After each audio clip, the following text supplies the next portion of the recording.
Welcome to Two Stone Bastards.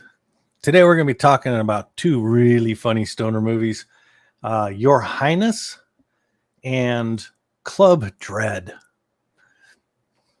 I love these, two of them. Your Highness is hysterical. We should go with that first. All right, let's do that. All right. So as you can see from the poster, we got Danny McBride, got Franco in here, and Hot Chick, who I can't remember his name is. Natalie Portman. Oh God, she played such a good role. Okay, let's put this Start over. No. Let's just okay. Put this in proper perspective. There you go. That is proper perspective. Natalie Portman. Boy, she sure grew up. Remember in she was in the piano. She's just a little kid. Little kid.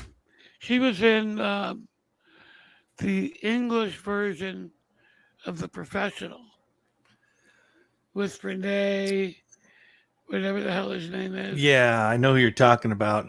He's like the French guy in every movie. Yeah. God, I can't remember his name now. I think Godzilla. He was in Ronin with De Niro. He's in a lot of movies. Always plays he doesn't always play a bad guy. He always plays like the he's the French violent, guy. Sympathetic guy. Yeah. He's a French guy. He's whatever there's. He's one of those guys like Danny Trejo. Yeah. You want to have a movie with a badass Mexican? Danny Trejo. Danny Trejo. You need a Frenchman? This guy. This guy, yeah. But I could totally just go down and get his name, but it doesn't matter. He had a great funny part in Reptar, which is what you call Godzilla. I don't recognize that as a Godzilla film. That's all I have to say about it. Oh yeah, that one. Yeah. I don't know. I'm not that much of a purist. Well, let's get into some fucking Highness. sexually rude, oh God, and funny as fuck. Your Highness, yeah, fuck Your Highness. That works too. I had never seen this movie until you brought it up, Jeff. So of course I had to watch it, and I just fell in love with it right away. McBride is just he's like the slacker of the medieval times. You know, just wants to sit around, drink his wine. His servant who is a crack up, by the way, just does all of his biddings for him. And then, of course, Franco is his brother, who is always out on quest and bringing back the trophies and saving the day, and falls in love with this hot what was her? Zoe Deschanel. Well, his brother. No, that's right. The other hot, yeah, like she's like Rapunzel or something. She's been up in a tower, and he rescues her. See, yep, her. Very rescuable. Very, she's cute, and she's funny too. She plays dumb, except when it comes to the bedroom stuff. Then she's all about it. She's an animal, but it should be. Speaking of animals, there's plenty of them in this movie. Oh my God! Oops, wrong movie. There we go. We go. Guy, the perverted wise wizard. Right, he's described as an old man, but he's obviously an alien, and pretty much will tell you anything you need to know if you fucking give him a hand job, which Franco does with gusto. And apparently has been since he was a child. No, to him it's normal. McBride's just all like, "You've been doing this how long?" Yeah. This is another one of those movies that it's a ludicrous comedy. And don't try to make sense of it. It succeeds because they lean into it. They don't just, they don't fuck around. They go for it, and it works. Yeah. Let me see. I'm doing a quick look here. I want to see who played the wizard because I know who he looks like, but I'm always so wrong all the time. I don't want to just say anything. Yeah. Um, da, da, da, da. Yeah, essentially what happens is there is a planetary alignment coming up. I mean, isn't there always a planetary alignment coming up? It's But prerequisite. naturally. So it happens every 100 years. And at this planetary alignment, this chosen wizard, which is this guy, whatever his name is, uh, character name is Lizardo. Mm-hmm. But at a specific time, if Lizardo engages in a ceremony called, I love this, the fucking, in which he takes the virginity of Miss Zoe Deschanel. Yes. The That's the whole fucking, plot of this movie right there. yeah, the bad guy tries to get laid. The good guys try to stop him. That's it. And McBride is taken on a quest against his will to become the man he should be. And I'm not really sure if that's all that good because along the way is so much crude humor. I mean, he describes himself as I wrote this down. I liked it so much. What was it called? A cocksmith and a master pintsman. I mean, he can drink and he knows what to do with his dick. And he smokes a lot of weed. And he smokes a lot of weed. During the trials of trying to get back this princess, they have to seek a sword made of a unicorn's horn and spine. And of course, McBride is one that gets pushed into that, but he must battle a minotaur. Yep. And the minotaur is not only angry, but really fucking horny. And rather well endowed. Very well endowed. And there's this great. I'm just going to spoil it. Fuck these people. There's this great scene where the Minotaur has captured the servant guy, McBride's servant guy, and is just ass pounding him. Yes, as his And ass and raised. because this guy grew up as a sex slave, he's just like bent over, going, "Just get off me, get off me." And that's all he's saying. But of course, McBride slays this beast and decides, well, I have to get a trophy like my brother does, and cuts off his dick and hangs it around his neck. So he spends the rest of the movie with this big minotaur dong hanging off of his neck. Yeah, Come it's on, really that is classy. gold. It's classy. Classy. It is. What It year was is. this made? This one, God, this one was it 90s? Let me look. I have to look. No, it was 2011. Yeah. Yeah. 2011. But I mean that was right. That was a few years before the Me Too thing started. Yeah. Yeah, now, this movie. mind you, Me Too was long overdue.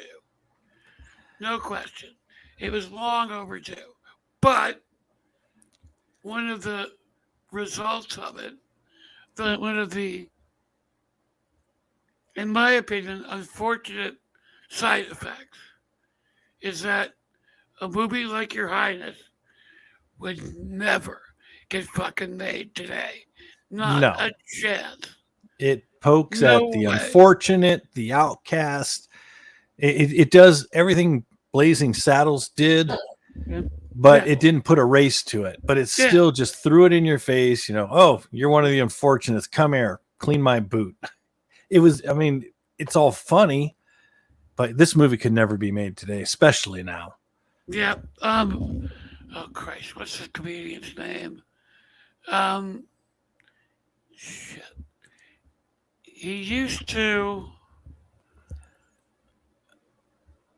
He used to have a regular show where he would do rants, he turned into like a conservative pundit. They Dennis actually Leary? no. Oh. They had him on Monday Night Football for a while. Dennis Miller. Dennis Miller. Dennis Miller had this great bit where he said, "There's the real world and there's the joke world. The joke world is rough. Wear a cup." And that's the truth. This is a joke. It's supposed to be funny. It's not supposed to be taken seriously. No. And to be honest with you, if any of you do watch this and you start getting offended, smoke more weed. You'll be fine. Or turn the damn thing off. Or turn it off. Yeah. I recommend you at least get to the dick scene, but go ahead. I don't know. I understand the social norms. I don't even want to get into it, but a movie is a movie. Joke is a joke. And if I don't like it, I turn it off, or I don't watch it, or I don't follow that particular person anymore. It's not a crime. It's not a big deal. It's called it's just, you're not feeding into the bullshit. Yeah. Well, the bullshit for me happens when other people try to make your entertainment choices for you. Yeah. I'm 61, almost 62 years old. I'm old enough. You can decide what you think is funny. Choices. Shut the fuck up. That's my general opinion. But I'm old, and I can have that kind of opinion. Get off my lawn, you little fucker. Bastards. Well, this movie is hysterical. It's full of sexual innuendos, full of foul language. They smoke weed, they drink, they cut off Minotaur dicks, and it all comes to a great ending. Natalie Portman. With McBride going out on his next venture. Yeah. And it's a shame that they could never do a part 2 to this, because I think I would actually enjoy it. I would. I know I would. But for 102 minutes, I was entertained as fuck. I really wasn't sure I was going to like it, because a lot of these, I call them Dungeon and Dragon movies. That's not really a fair way to portray these type of movies. But a lot of them, they fail. I don't like them, and I won't bother with them. But I'm glad I stuck through, because it only took about 10 minutes, and I'm like, oh shit, he did not just do that. And I was in. I'm invested. You just hit Dan's fucking level of weirdness on the comedy level. Wasn't this a Broken Lizard movie? You know what? I think it was. I know the next one is, but I think at least some of the Broken Lizard people worked on Your Highness. If it wasn't a complete. Yeah, I'm digging down through what I have here for notes, and I'm not seeing it, but it's got to be. I mean, this is the type of stuff they put out. Yes, and speaking of which, it's perfect time to segue to our next movie. Broken Club Lizard. Dread. Club Dread. Okay, this is one of the best parody movies ever. They definitely did everything in the book to make fun of absolutely everything you could. Drinking, sex, fucking island songs, fame, slasher movies, murder, slashers, urban legends, fat guys, little guys, ugly guys, British guys. This is awesome. Yes. You want to take us into what this one's about? So the basic story is, the late great, I'm forgetting his name. The guy who played Coconut Pete. That was played by Bill Paxton. Yeah. The late great Bill Paxton plays this guy Aliens, named guys. Coconut Pete, who is a parody of Jimmy Buffett. Yep. Jimmy Buffett made this song called Margaritaville famous. Coconut Pete had Pina Coladaberg. So yeah, Coconut- there's no shame in what they're going to make fun of. No. So Coconut Pete buys an island and creates this, you know, um, Mexican Riviera, whatever it is, just party island. Yeah, it's for a his party band. island. That's it. It's the best way to put it. But drinking and sex and all that kind of shit. Um, And all the characters are cliche characters. they're all cliche characters. This guy who's with Coconut Pete is a masseuse who can like bring women to orgasm with the touch of a finger on their cheek. Yeah, that's Kevin Heffernan. Yeah, he's a big. We've seen him in other movies too. Yeah, he's a big broken lizard guy. Yeah. Okay, so And then we got Brittany Daniel, who is not the one holding the disgusting calamari plate. right, she's a blonde. She's a Bond girl, Yeah. right? I think she was married to. Oh, okay. A-Rod or Deion Sanders or somebody like that. Ah, what a He's shame. married to some pro football player or something, pro baseball player. But yeah, She plays the aerobics instructor. yes, And then Yeah. the other guy in this picture, he's the cliff diver, he's a cliff diver. and his name is Julio Julio Beckhor. Beckhor. Plays Carlos. He's the groundskeeper on. No, wait a minute. That's not him. Maybe it is. I get these guys all. No, it's Richard Perello. He's the cliff diver. Yeah, He's fucking hysterical in this movie. hysterical. His whole Yeah, accent, cliche everybody. accent. Everybody in this movie is hilarious. They all do a great job. So you go out to this pleasure island. It's what is it, like a 4 days of party, Yeah, and Non-stop Coconut Pete party. playing for you, playing his music. only Everything this time, there's a serial killer among them. Dun, dun, dun. with classic slasher kills. I mean, every trope you can imagine, it's there. It's there. Up to and including gratuitous nudity. Yep. Yes, And sex. of course.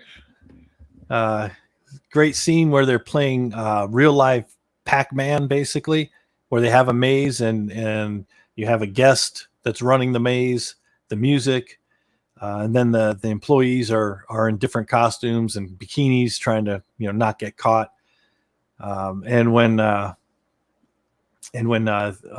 cliff diver shows up, he's supposed to. It's his turn to go in, and he's like a pretzel, and they catch him in the barn fucking a piece of watermelon, a chick who's in a watermelon suit. Yeah, yeah. And instead of being all embarrassed and stopping, he's just all like giving him. He's like, 1 minute, 1 minute, and the other guy's all like, "Come on, let's switch." He's like, "No." So they don't hold back on anything. No.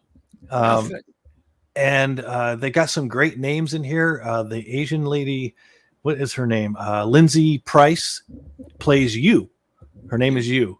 So there's a running joke when people come in and say, "Hey, you," and then it's her. She'll turn around. Yeah, what? Or Then there's Putnam, which is this guy here with this guy right there. Putman has got the scary hair. With his dreadlocks. Yeah, he has this really terrible.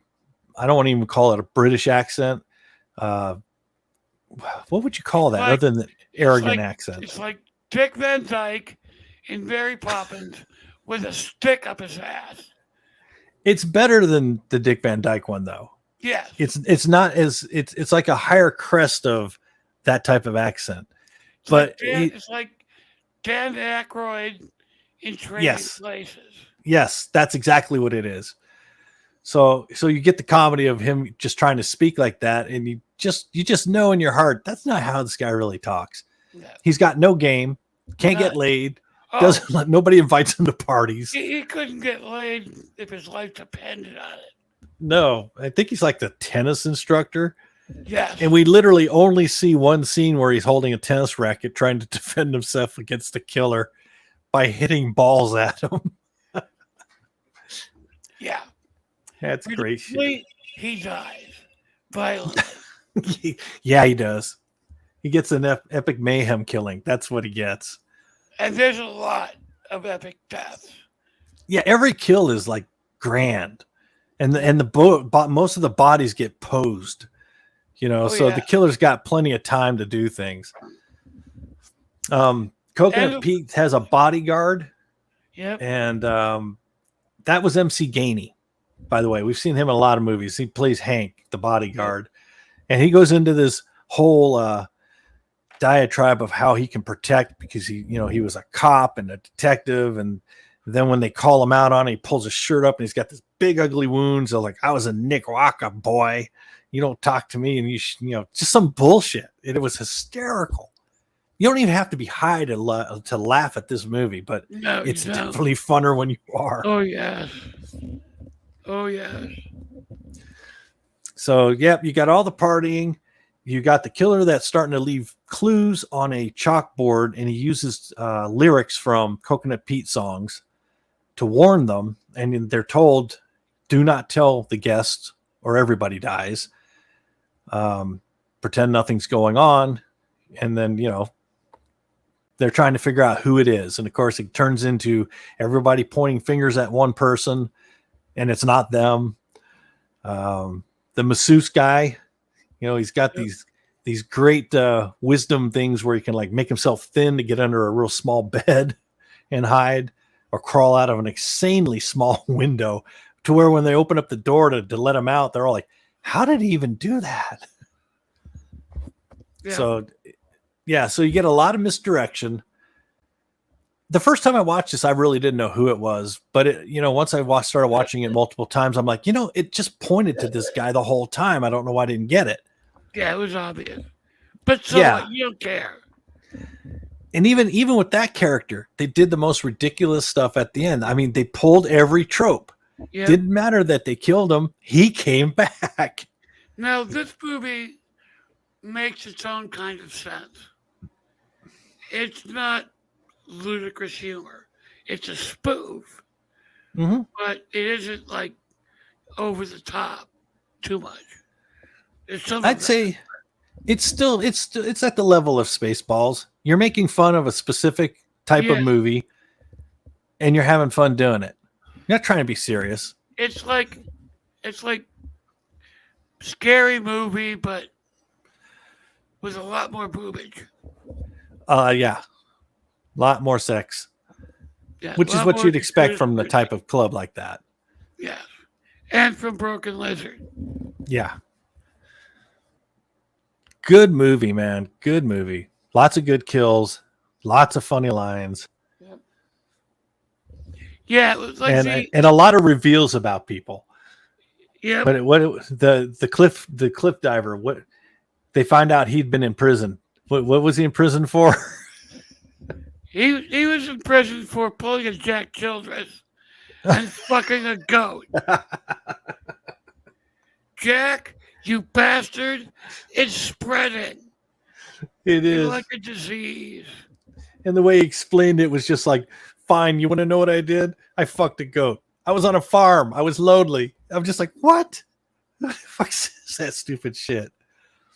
And then we find out that the hot aerobics instructor has literally fucked everybody on the island except the British guy. Yes, who's always like, dear God, Jen, am I the only one? And they all just kind of look at him like, yeah.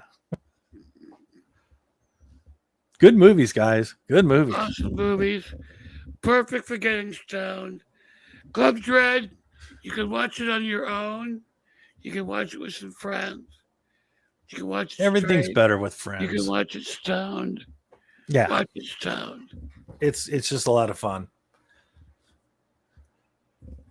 Well, hell, Yeah. that brings us to our wrap on this, right? I guess, yeah. Unless you have more. No, I can't think of anything. All Not right. yet, no. So we will see you next week with 2 more movies on Two Bastards and a bucket of popcorn. And a goat, just in case. No, no, no goat. Hold the goat. Jack, take the fuck away.